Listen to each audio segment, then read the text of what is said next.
from -6 to 5. The figure shows just a portion of it, just from -2 to 5. And it says 2 line segments in a quarter circle. So this circle has radius of 3 here. It says at the point 5, 3, that's the center of the circle. And then it says it is known that there's a point 3, 3 minus root 5 right here. So it says if the integral from -6 to 5 is equal to 7, then what's the integral from -6 to -2? Okay, so -6 to 5 equals 7 means the area under the curve from -6 to 5 is equal to 7. So if we're going to find our part, we're going to split that up. So the integral from -6 to 5 would be equal to the integral from -6 to -2, which is what they asked for, plus the integral from -2 to 5, which is the picture we see. So we're going to go, we know that this is 7. We don't know this yet.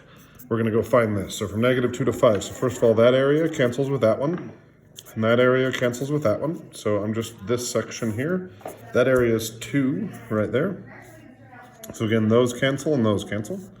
That's an area of 2. And then this area, the only way to get it is to take this square, 9, and subtract this portion of the circle, which is 9 pi over 4. So this would be 9 minus 9 pi over 4.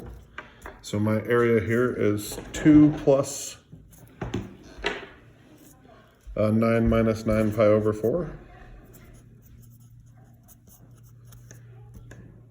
Okay, so if we want to, I'm going to go ahead and put that in parentheses. So if we want to find, or sorry, this should have been this value, but same difference.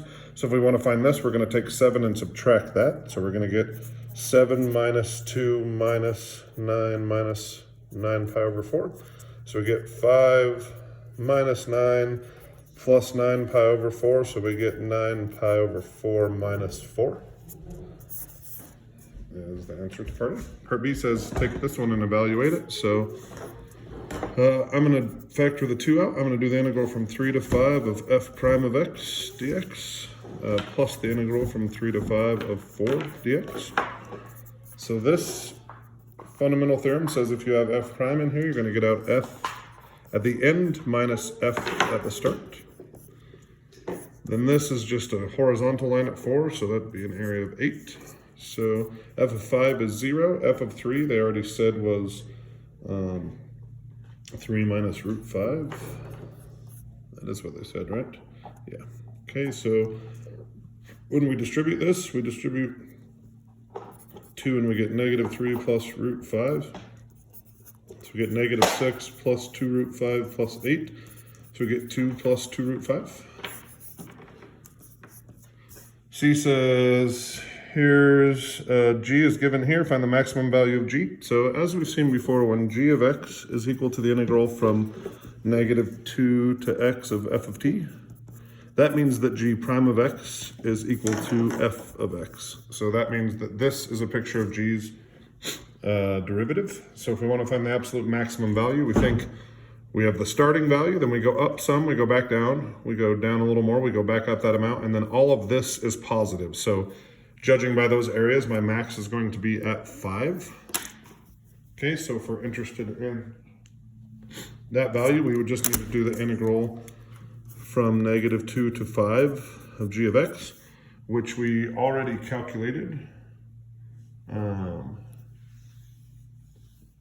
So if we did the, -2 to 5, we get nothing, and then we just get this part. So we get the 2 plus the 9 minus 9 pi over 4, so we get 11 minus 9 pi over 4 would be the maximum value. And 5, we need to do some sort of explanation about your candidates or whatever. This is a max, this is a min, this is a max. This area is much bigger than that, all that area that cancels itself out. So some way you need to either list all the candidates and the value there, or say how you know it's at the end value.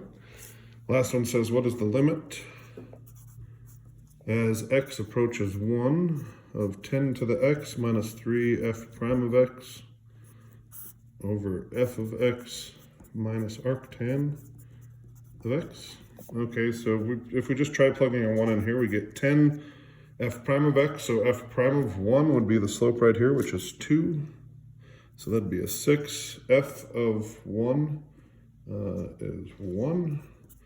Arctan of 1 would be the first time tangent's equal to 1, so that'd be pi over 4.